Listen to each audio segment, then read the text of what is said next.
Thank you.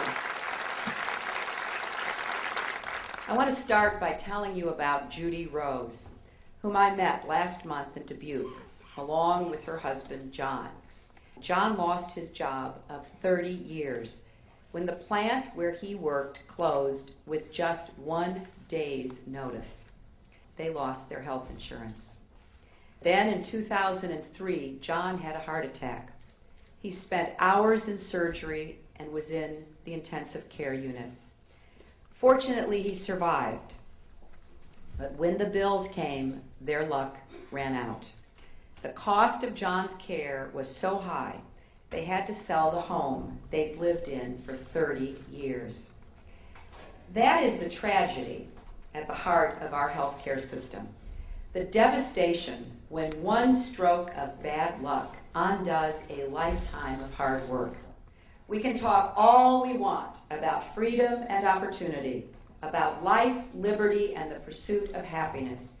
But what does all that mean to a mother or father who can't take a sick child to the doctor? Today, as we strive for a new beginning to the 21st century, I believe everyone, every man, woman, and child should have quality, affordable health care in America.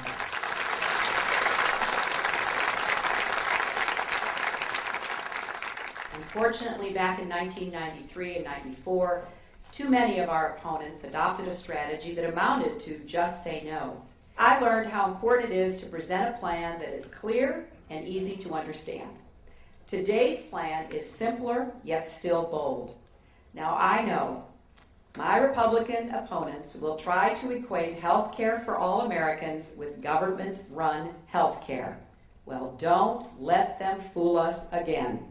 My plan does not create a single new government department, agency, or bureaucracy.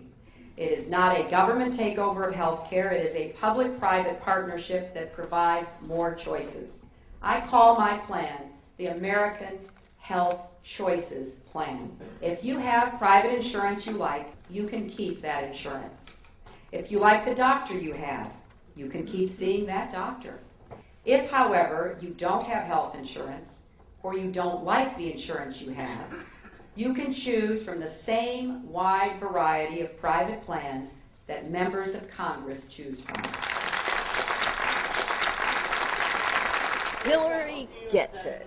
I like the idea that the people that already have their doctors can keep their doctors, already have the insurance, they can keep their insurance, but she also included the uninsured that have a hard time getting insurance.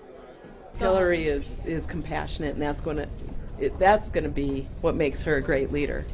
As I'm leaving college in a couple of years here, and I'm kind of going to have to be on my own as far as health insurance goes. And that's what's so comforting to know that Hillary will be in office, is that she'll be an advocate not only just for me, but for all other Americans who need health insurance.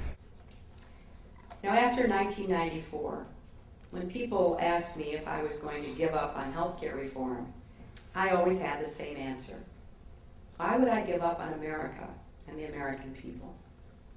For so many years, I have listened to their stories. I carry these stories with me every day. And perhaps more than anyone else, I know just how hard this fight will be. But that is why I'm running for president. Today, we have an opportunity to make history together. As president, I will seize that opportunity, and I hope all of you will join me. Thank you, and God bless you.